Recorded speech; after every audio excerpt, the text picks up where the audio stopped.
Alô, comunidade! Boa tarde, Brasil! Começa agora o ICL Urgente com as principais notícias do Brasil e do mundo, sempre 5 horas da tarde. Com a gente sempre também a Laura Couto, lá na Central de Apurações, na redação do ICL. Boa tarde, Laura. Boa tarde, Rodrigo. Boa tarde para todo mundo que está nos assistindo pelos canais do Instituto Conhecimento Liberta e Eduardo Moreira no YouTube, para você que está nos assistindo pela Pop TV em Sobradinho e também boa tarde para você que está nos escutando pela Web Rádio São João em Quixadá e pela Rádio Cultural FM no Rio Grande do Sul. É isso, boa tarde a todas e todos. Se você ainda não é membro, vire membro do ICL, dê o like na nossa transmissão, se inscreva no canal, são coisas diferentes, você sabe, né? Se inscrever no canal é muito simples. Você se inscreve e recebe as notificações para acompanhar sempre os programas aqui do ICL. Boa tarde. Boa tarde para você que mora nesse país em que o presidente segue na ofensiva contra aquele que é classificado como imperador do mundo. Lula fez a crítica direta a Donald Trump lá no coração do império. Uma entrevista para a CNN. Lula fez a crítica numa entrevista para a CNN, já vamos para essa pauta aqui, já. Lula fez a crítica na CNN, né, obrigando a Casa Branca a uma resposta. Foi rápido, hein? Significa que o presidente Lula é hoje uma das principais lideranças do mundo. A Casa Branca achou que precisava responder. Já nós vamos trazer detalhes sobre isso, é o nosso principal destaque nesta quinta-feira. Agora sim, vamos para as notícias aqui do Brasil. A Câmara dos Deputados aprovou na noite desta quarta-feira, na madrugada já de quarta para quinta, uma pauta-bomba. Uma pauta-bomba que pode representar gastos extras de 30 bilhões de reais aos cofres públicos. Está na manchete aqui no nosso telão, manchete do site iclnoticias.com.br. A proposta, que é uma vingança do Centrão, na verdade. O Centrão está querendo se vingar do Lula. A proposta consiste num crédito bilionário para o agronegócio com verbas de petróleo, com verbas do pré-sal.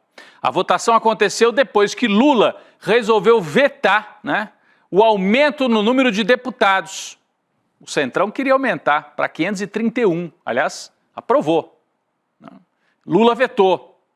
Então, esta pauta-bomba vem como um contra-ataque a esse veto do Lula. E também depois da decisão de Alexandre de Moraes, cancelando o decreto legislativo e mantendo a proposta de IOF que veio do governo Lula. Laura Couto tem mais detalhes sobre esta votação, essa pauta-bomba. Rodrigo, a proposta inicialmente era voltada apenas para o pequeno agricultor rural, mas foi reformada para agradar o setor do agro, autorizando o uso de até 30 bilhões de reais do Fundo Social do Pré-Sal para refinanciar dívidas gerais do agronegócio. A votação terminou com 346 votos a favor e 93 contra, ou seja, foi de lavada. No final, os produtores rurais do Rio Grande do Sul comemoraram o resultado favorável com parlamentares dentro do plenário. A proposta agora segue para o Senado da Casa. De acordo com deputados da base governista, Rodrigo, a votação foi uma manobra de retaliação do governo. Manobra de retaliação no momento em que o Centrão está em enormes dificuldades. Presta atenção na notícia que eu vou trazer agora. A Polícia Federal fez uma operação hoje que pode ter atingido o coração do Centrão na Câmara dos Deputados. A investigação foi pedida pelo ministro Flávio Dino e tem como um dos alvos a Codevasp, a famosa Codevasp, Companhia de Desenvolvimento dos Vales do São Francisco e Parnaíba. Famosa porque é um lugar, infelizmente, utilizado como moeda de troca para acertos fisiológicos. Flávio Dino pediu investigação. A autarquia Codevasp foi turbinada com orçamento secreto durante o governo de Jair Bolsonaro. Muita emenda de orçamento secreto. Está a fachada aí da Codevasp. A operação Overclean prendeu hoje o pai do ex-presidente da Codevasf, Marcelo Moreira. Aí você fala, mas são figuras menores, por que está atingindo o coração? Por que atinge o coração do Centrão? É que um levantamento feito pelo jornalista Rubens Valente em setembro de 2021 mostra que Moreira, que foi preso hoje, emplacou ao menos 6 parentes de políticos do Centrão na companhia. Aliás, quem foi preso foi o pai dele, Quem foi preso foi o pai dele. E ele contratava gente indicada pelo Centrão para empregar ali. Entre os empregados na Codevasf por esse presidente que foi afastado e cujo pai foi preso, estão a irmã de Ciro Nogueira, presidente do PP, lá do Piauí, aquele que disse que ia botar o Lula de joelhos, cheio de emprego aí no governo, cheio de falcatrua e falando em botar o Lula de joelhos, né? Porque é um aliado da Faria Lima e queria o Tarcísio como presidente. Então a irmã do Ciro Nogueira estava empregada ali e a esposa do atual presidente da Câmara, Hugo Mota. É gravíssimo, atinge ou pode atingir o coração do Centrão, que está em modo vingança contra Lula e, de certa maneira, enfraquecido diante do contra-ataque vitorioso de Lula. Ontem também, mais um episódio vergonhoso na Câmara, vergonhoso para a nossa história. Na noite de quarta-feira para quinta, né, já na madrugada de hoje, na verdade, a Câmara dos Deputados aprovou, por 266 votos a 116, vitória esmagadora, o projeto que fragiliza as regras para o licenciamento ambiental. É por isso que a manchete do ICL, que está aqui na tela, no nosso site, Congresso devastador, devastação promovida pelo Centrão. A proposta, o projeto de lei aprovado ficou conhecido como PL da devastação e a Laura traz mais detalhes sobre isso. Laura. Rodrigo, essa medida, conhecida como PL da devastação, permite que determinados empreendimentos recebam uma autorização simplificada, dispensando análises técnicas detalhadas de órgãos como o IBAMA. Essa licença especial vai ser concedida para construções consideradas estratégicas pelo governo federal. Para ambientalistas, o projeto de lei é o enfraquecimento da legislação que protege os recursos naturais e a biodiversidade brasileira. Agora o projeto vai seguir para a sanção do presidente Lula, que tem o poder de veto de alguns trechos do texto. A esquerda conta com essa possibilidade, Rodrigo. Num vídeo, né, divulgado durante a madrugada ainda, o líder do PT, o Lindbergh Farias, acompanhado de várias figuras ali da esquerda, pediu explicitamente que Lula vete esse projeto. Não sei se a gente tem o vídeo aqui para mostrar, ou vamos adiante. Não temos. Vamos adiante, mas foi de madrugada ainda, eu assisti esse vídeo ali, o Lindbergh falando: Lula, vete, promova esse veto, porque precisamos mostrar que o governo não aprova esse PL da devastação. Veta, presidente Lula, veta, presidente Lula. Bom, a gente sabe que o Lula, nos últimos tempos, mostrou que não tem medo de vetar, quando a situação permite, né?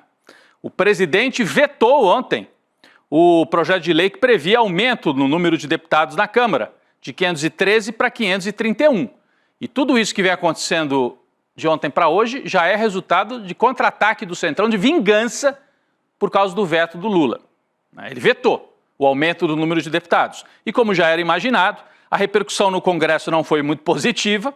Além das pautas bomba, aliados de Hugo Mota afirmaram, é a manchete que estava aqui no telão, afirmaram que depois desse veto, a vida do governo no Congresso vai ficar muito difícil. Era a manchete aqui, bastidor, né? O G1 trouxe essa manchete, olha aí, ó. Vida do governo no Congresso vai ficar difícil após o veto presidencial, dizem aliados de Mota, foi manchete do site G1, e a Laura Couto tem mais detalhes também sobre esse bastidor. Rodrigo, o veto do Lula foi um recado claro ao Hugo Mota, principalmente depois da Câmara patrocinar essa derrubada do IOF e não ter dado certo. Agora, a análise de que, em retaliação, as propostas econômicas do ministro Fernando Haddad, como o fim da isenção de imposto da renda de letras de crédito agrícola e as letras de crédito imobiliário, não vão ser aprovadas pela Câmara. Além disso, a insatisfação do Congresso com o veto do Lula já teve resultados práticos, como a gente viu na madrugada de hoje, como a gente citou agora, né? E mesmo assim, o Planalto avalia que o Mota vai ter dificuldade para derrubar esse veto do Lula sobre o aumento dos deputados, Rodrigo. Porque é isso, né? Para você que está assim, como é que é? Veta? O Congresso pode derrubar o veto. Então, o Congresso aprovou aumento de deputados. Isso é normal, a Constituição prevê isso, que é o equilíbrio dos poderes. Aí o presidente, em vez de sancionar e transformar em lei, ele vetou. Não vai aumentar o número de deputados. O Congresso pode tentar derrubar o veto, precisa de um quórum qualificado. E precisa ver se os deputados vão querer dar as caras numa pauta tão impopular nesse momento em que colou nas redes e nas ruas a ideia de Congresso inimigo do povo, Congresso a favor da gastança, né? Congresso dominado pelo Centrão. Né? Não vai ser tão fácil para o Hugo Motta derrubar esse veto do Lula. É mais provável que ele promova pequenas ou grandes vinganças, como essa pauta-bomba que foi aprovada de ontem para hoje, se bem que o Hugo Motta provavelmente vai ter que cuidar da sua defesa, porque vão avançando as investigações das emendas parlamentares e de falcatruas organizadas por essa turma aí do Centrão. O presidente Lula está na ofensiva, Na manhã desta quinta-feira, Lula concedeu uma entrevista ao canal de televisão CNN Internacional. Não foi para CNN Brasil aqui não, tá? Foi lá, para Krishni Amanpour, que é uma das principais entrevistadoras do canal da CNN norte-americana. Né? O presidente falou principalmente sobre a relação do país com os Estados Unidos após as ameaças de tarifas. A gente separou aqui alguns trechos importantes, não podemos rodar a entrevista porque tem direitos, né? Pertence à CNN Internacional. E o que eu posso dizer é que está em destaque como a segunda principal manchete agora no site da CNN Internacional. Lula falou que Trump, e aí a gente pode botar aqui na tela, falou que Trump não foi eleito para ser imperador do mundo. Está aqui na tela, ó. Lula diz que Trump não foi eleito para ser imperador do mundo. É destaque agora, é uma manchete que é destaque nos Estados Unidos. Nós trouxemos aqui as críticas que o Lula fez durante a entrevista, aqui no telão. Vamos lá, um trecho da fala de Lula. Agora, Trump demonstrou que não está interessado em negociar, porque ele acha que pode fazer tudo o que quer com as tarifas. Ninguém quer se separar dos Estados Unidos, né, no sentido de brigar com os Estados Unidos. Ninguém quer ser, assim, livre, quer se ver livre dos Estados Unidos. O que nós queremos é não ser refém dos Estados Unidos. Queremos liberdade para o comércio, disse o presidente Lula nesta entrevista, repito, uma entrevista lá, para o coração do império, para ser assistida e repercutir lá nos Estados Unidos. A Laura Couto tem mais detalhes sobre essa entrevista que foi ao ar agora há pouquinho, né, Laura? Por volta de 2 horas da tarde aqui no horário brasileiro. Isso mesmo, Rodrigo. Nessa entrevista, o presidente Lula também comentou que se Trump fosse brasileiro, ele estaria sendo julgado pelo nosso judiciário. Provavelmente ele está se referindo aí ao episódio da invasão ao Capitólio que foi incitado pelo Trump. O presidente Lula também não deixou de defender o STF, que também está sofrendo diversos ataques dos Estados Unidos. Ele disse que o judiciário no Brasil é independente e que o presidente da República não tem qualquer influência sobre a justiça e sobre as decisões da justiça do Brasil. Você repara que enquanto a Laura trazia aí os resumos, do lado estava já as manchetes em português, porque a CNN Brasil também está repercutindo essa entrevista. Mas o que eu acho mais relevante é que, primeiro, é destaque lá no site da CNN Internacional, foi ao ar na CNN Internacional, e, olha só, presta atenção, a fala de Lula obrigou a Casa Branca a responder. A atualização de agora há pouquinho é de que o governo dos Estados Unidos decidiu responder às críticas de Lula. Olha só, a porta-voz da Casa Branca, Karoline Leavitt, afirmou que Trump não está tentando ser o imperador do mundo. A gente cortou aqui um trechinho da fala da porta-voz durante uma conversa com jornalistas na Casa Branca. Vamos assistir o trecho. The president is certainly not trying to be the emperor of the world. He is a strong president for the United States of America, and he's also the leader of the free world. And we've seen a great shift across the entire globe because of the strong leadership of this president. Para você que estava só ouvindo e não conseguiu entender, porque o inglês às vezes vem meio rápido, né? Tinha legenda, claro, a nossa equipe colocou legenda, mas eu vou resumir o que ela falou aqui.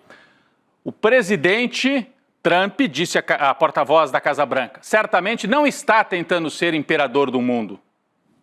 Ele é um presidente forte dos Estados Unidos e também é o líder do mundo livre. Eles usam essa expressão que me dá até um certo enjoo.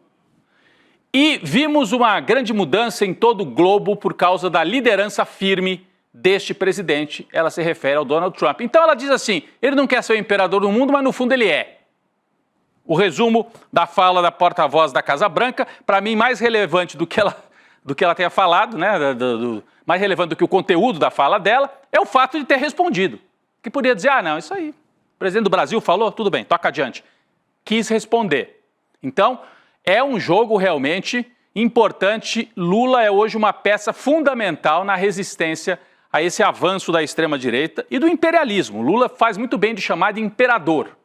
As pessoas falavam de imperialismo, né? Era um termo assim da esquerda, as pessoas às vezes não entendiam. Então tá aí, ó, imperador. Ele quer ser o imperador do imperialismo, o chefe do imperialismo, né?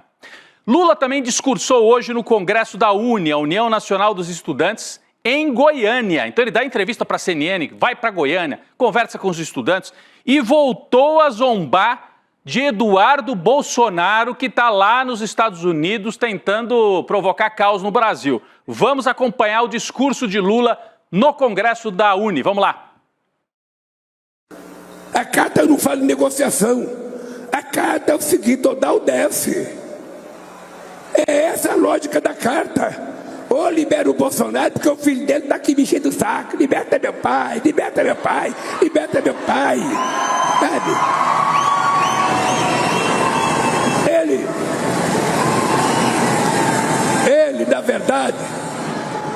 Ele, na verdade, ele agora tem que ser tratado por nós como os traidores do século XX e do século XXI da história desse país. O Lula disse que a família Bolsonaro, né, pai e filho, Jair e Eduardo, tem que ser tratados como os traidores do Brasil. E é o que eles são, né? Estão aí insuflando o Trump a atacar o Brasil. Tem poucas lideranças no mundo que no mesmo dia dão uma entrevista para a CNN Internacional, obrigando a Casa Branca a responder. E na sequência, estão lá de forma absolutamente popular, fazendo o diálogo que todo mundo entende e ainda tirando um sarro, né, do filhote de Jair Bolsonaro, que está atacando o Brasil. E mais do que isso, Lula fez mais no Congresso da UNE, né? Lá no Congresso, em meio a esse embate com o Trump, Lula mandou um recado claro às Big Techs. Foi agora há pouquinho, gente, a atualização aqui no ICL urgente. Em meio a esse embate, Lula disse que, abre aspas, vai julgar e cobrar impostos às empresas norte-americanas digitais, reafirmando seu compromisso com a soberania nacional e o judiciário brasileiro. O recado está dado. Então, fala com a CNN, tira um sarro do Eduardo Bolsonaro, é aplaudido pelos estudantes e ainda faz o debate do grande jogo do capitalismo internacional hoje, que é Big Tech querendo intervir no Brasil, usando o Bolsonaro como desculpa. Lula está na ofensiva nesse tema e no embate com o Trump. E uma outra notícia desta quinta-feira, um dia agitado, o presidente Lula trabalhando e está na ofensiva de comunicação total. Gravou um pronunciamento à nação. Muita gente cobrava isso, né? Ele não vai convocar uma rede de rádio e TV? As coisas têm o seu tempo, mas está decidido. Está aqui, ó. Brasil soberano, pronunciamento à nação. Hoje, 20 horas e 25 minutos, a conta do Lula, conta oficial do Lula, já anuncia. Esse pronunciamento já está gravado. Ele vai falar sobre o tarifaço do Trump e sobre a reação brasileira para defender a nossa produção e os nossos empregos. É ofensiva total. E, pelo visto, está dando certo. O Lula finalmente resolveu sair para o embate e, nessas horas, ele cresce bastante. O Centrão, 2, 3 semanas atrás, achou que estava decretando o fim do governo Lula 1 ano e meio antes, com aquela votação, com aquela derrota no caso do IOF. Em vez disso, veio contra-ataque nas redes sociais, contra-ataque nas ruas, Lula mostrando indignação, Congresso inimigo do povo, tem que taxar os ricos. Houve uma virada de pauta nas redes, depois veio o Trump atacando o Brasil e o Lula virando o jogo, fazendo esse embate com o Trump na defesa da soberania nacional. Uma nova pesquisa divulgada pela empresa Quest mostra que o presidente Lula aparece na frente de todos os adversários nos cenários testados no primeiro turno, no segundo turno, na espontânea também. Vamos começar por aí. Vamos trazer aqui para a tela os vários gráficos da Quest para rapidamente analisar com você. Intenção de voto para presidente espontânea. Na espontânea, o Bolsonaro ainda aparece, porque o bolsonarista quer ver o Jair, quer votar no Jair Bolsonaro, mas o Lula está na frente. E o Lula, que estava quase que empatado com o Bolsonaro nas espontâneas anteriores, Agora abriu. O Lula, na espontânea agora de julho, tem 15%. O Bolsonaro, 11%. Né? Aí é o caso em que o entrevistador lá da pesquisa não mostra um quadrinho com o nome dos candidatos. Pede para a pessoa citar espontaneamente. Aí Lula na frente do Bolsonaro, por uma diferença que não é grande. Mas vamos ver os cenários de primeiro turno. Vamos para os próximos gráficos aqui. Intenção de voto para presidente, vários cenários de primeiro turno. Então você tem esse cenário 1, eu não vou nem levar em conta. Lula e Jair Bolsonaro, porque o Jair Bolsonaro não será candidato. Tá? Inelegível. Vamos direto para o cenário 2. Não, desculpa, é ali mesmo, gente. Naquela tela tem vários cenários ali. Né? Isso. Cenário 2, que é esse aqui, ó. Lula, 30%. Se a Michele Bolsonaro for adversária, 19%. Ciro Gomes, 10%. Ratinho, 7%. E os outros candidatos de direita aqui para baixo. Vantagem clara de Lula. Outra questão é o Ciro Gomes aqui pelo PDT, né? O PDT dificilmente vai lançar o Ciro. O PDT deve fechar acordo com o Lula, mas está aqui. Cenário 3. Se o adversário for o Tarcísio, Lula tem vantagem maior, 32-15. Se o adversário for o Tarcísio num primeiro turno, depois vem Ciro, Ronaldo Caiado e outros. Cenário 4. Se o adversário for o Eduardo Bolsonaro, aí está muito parecido com o Tarcísio. 31 Lula, 15 Eduardo Bolsonaro, depois vem Ciro, Ratinho Júnior, Caiado e outros e outros. Então, vantagem para o Lula em todos os cenários contra os adversários bolsonaristas. A Michele, segundo a Quest, se sairia melhor do que o Eduardo Bolsonaro e o Tarcísio, se ela for a escolhida pelo Bolsonaro. E segundo turno, vamos dar uma olhada como é que estão os cenários de segundo turno? Vamos lá, a linha vermelha é o Lula. Perceba que em maio, no auge da crise aí do governo Lula, quando o Centrão achou que ia acabar com o governo, houve um empate entre Lula e Tarcísio, num eventual segundo turno. 41-40. Agora abriu. O Lula, 41, Tarcísio, 37. No limite ainda tem empate técnico.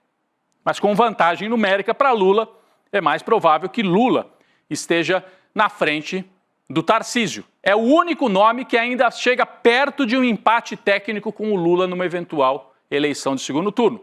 Vamos ver outros adversários. Se em vez do Tarcísio for um outro bolsonarista aqui. Vamos para a próxima tela, por favor. Michele Bolsonaro, mesma coisa. O Lula abriu. Tem mais vantagem em relação a Michele do que tinha 2 meses atrás. Em maio, era 43 para o Lula, 39 para a Michele. Agora, 43 para o Lula, 36 para a Michele, 7 pontos de diferença. Seria a vitória do Lula contra Michele Bolsonaro. Mais uma tela aqui, se for um outro adversário, Eduardo Bolsonaro, vamos ver o que dá a pesquisa Quest. Lula 43, Eduardo Bolsonaro 33.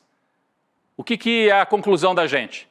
Eduardo e Michele, quando vão para o segundo turno, tem um eleitor assim do meio do caminho que não topa votar neles.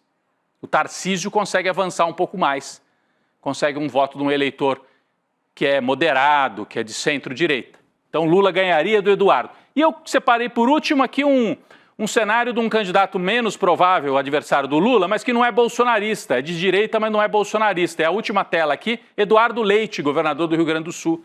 Lula 41, Eduardo Leite 36. Repara que o Eduardo Leite vai até melhor do que os bolsonaristas no enfrentamento contra o Lula no eventual segundo turno. Então esses são os números que eu queria trazer aqui para vocês, mostrando o Lula como favorito de novo, segundo a pesquisa Genial Quest. O Bolsonaro segue desesperado, deu uma coletiva hoje no Senado Federal em Brasília, afirmou que é inocente e que a possibilidade de ser preso nem passa pela cabeça.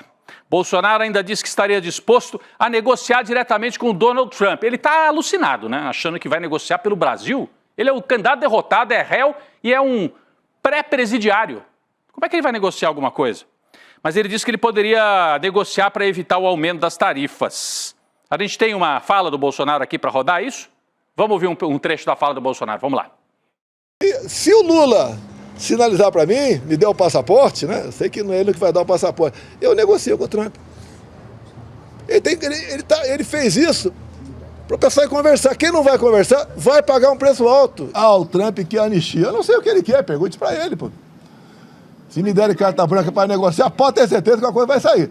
E vamos supor que ele queira anistia. É muito. Porque se continuar esse 50%, não é Tem gente que acha que não vai sofrer. Todo mundo vai sofrer, em especial o mais pobre. É muito, se ele pedir isso aí, botar na balança, é muito. E a anistia é algo privativo do parlamento. Não tem que ninguém ficar ameaçando. Se aprovar a anistia, eu estou inconstitucional aqui. Tá alucinado. Mas lá, a Laura tem mais informações sobre essa fala de hoje do Bolsonaro. Laura. Rodrigo, o Bolsonaro também reforçou o apoio à permanência do filho, o deputado licenciado Eduardo Bolsonaro, nos Estados Unidos. Ele está lá desde o começo do ano. O Bolsonaro disse que se o Dudu voltar para o Brasil, ele vai ser preso. Eu trouxe aqui um trecho do que ele disse. Ele disse o seguinte, abre aspas, se Eduardo vier para cá, ele está preso, ou não está. Pelo que eu sei, ele não vem para cá, vai ser preso no aeroporto. O Bolsonaro ainda disse que o Eduardo tem feito mais do que a diplomacia oficial brasileira lá nos Estados Unidos. Ele disse o seguinte, está lá o meu filho, que tem as portas abertas na Casa Branca e no Capitólio. Ele está fazendo mais que a embaixadora, que está de férias, e mais que o ministro das Relações Exteriores, que até agora não conversou com o Marco Rubio. Que política externa é essa? Eduardo está lá lutando para estabelecer a nossa liberdade. Nós não temos mais liberdade no Brasil. Fecha aspas do Bolsonaro. Não tem liberdade, ele está dando entrevista no Senado Federal, está com o filho fazendo golpismo contra o Brasil, impressionante. Olha, o ministro Alexandre de Moraes afirmou que vai oficiar Tarcísio de Freitas depois do nome do governador ter sido mencionado em depoimento esta semana no inquérito do golpe de Estado.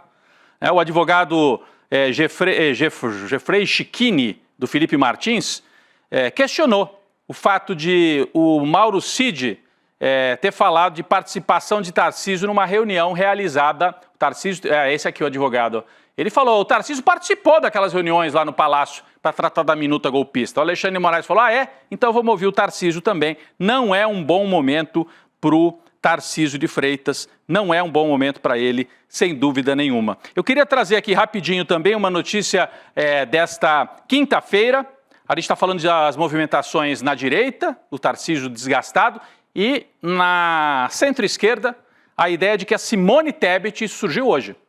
Pode ser candidata a senadora na chapa do PT por São Paulo, junto com Haddad. Haddad, Alckmin, talvez, cogitado para sair a governador contra o Tarcísio. Será? Acho que o Alckmin vai permanecer como vice do Lula na chapa para a reeleição. Mas a Simone Tebet, a notícia de hoje, da Mônica Bergamo, da colunista da Folha de São Paulo, que ela poderia ser candidata para compor a chapa ao Senado por São Paulo. Com Haddad, talvez com Alckmin, com Márcio França. Lula tentando articular chapas fortes para que o bolsonarismo não eleja tantos senadores e não ameace o Supremo Tribunal Federal, porque esse é o objetivo do Bolsonaro, eleger senadores para depois fazer baderna e tentar fazer impeachment de ministro do Supremo Tribunal Federal. Pessoal, um recado importante aqui, o ICL vem revolucionando a educação e o jornalismo. No próximo domingo, dia 27 de julho, às 8 da noite, você já sabe, ICL Eterno. O que é o ICL Eterno? É um conjunto de novidades que o Edu vai anunciar. Entretenimento, série, filme, jornalismo internacionalizado e educação, novidades no Brasil e novidades para fora do Brasil. Mas o que é isso? Calma, dia 27 você vai ficar sabendo. iclurgente.com.br, digita iclurgente.com.br, preenche com o seu e-mail, aí a equipe do ICL vai te avisar lá no dia 27. É hoje, hein? É hoje o ICL Eterno com Edu Moreira, com essa novidade, um grande salto. Essa novidade vai permitir mais um salto, fortalecendo inclusive aqui o nosso jornalismo. Se inscreva em iclurgente.com.br para participar do ICL Eterno. Laura Couto, obrigado mais uma vez pela presença, pela participação. Obrigada, Rodrigo. Até amanhã. Até amanhã. Vem aí o N2 com a Gabi Varela e o Chico Sá. Daqui a pouco eu tô por lá. O ICL Urgente fica por aqui. 5 anos atrás, o Brasil conheceu o projeto mais revolucionário de educação, uma utopia, uma possibilidade de todos no Brasil poderem estudar com os melhores professores e professoras do mundo. Chegou a hora de voar mais alto. Dia 27 de julho, o chão vai tremer. Um novo capítulo da história do ICL, o mais ousado e revolucionário, vai ser anunciado. E a gente vai inaugurar um novo paradigma na educação, no jornalismo e no entretenimento. Se você é aluno ou aluna do ICL, do Investidor Mestre, do Empreendedor Mestre, da nossa pós-graduação ou do PEX, isso não é um convite, é uma convocação. São mais de 300 pessoas envolvidas na construção desse que é o novo e mais revolucionário capítulo do ICL. Eu vou anunciar as novidades no dia 27 de julho e não vai ficar pedra sobre pedra. Novidades revolucionárias que nunca foram anunciadas em lugar nenhum do mundo. Você tem um canal, rádio ou TV? Chegou a hora de levar ao seu público o jornalismo que faz história. Democracia! No ICL, você tem acesso exclusivo a Chico Pinheiro, Esses caras fardados sempre estiveram tumultuando a vida democrática neste país. Leandro Demore, Aqui foi tudo tomado pela água, ó. Heloísa Vilela, Porque a mesquita é aqui dentro do campo de refugiados. Juliana Dalpiva em campo, O conjunto probatório é muito forte. apurando tudo de perto, feito por quem entende. São histórias que mudaram o Brasil e você pode levá-las ao seu público. Seja nosso parceiro. Use nossa programação gratuitamente e fortaleça seu conteúdo com credibilidade. Acesse icl.com.br/parceria. Juntos, levamos a verdade mais longe.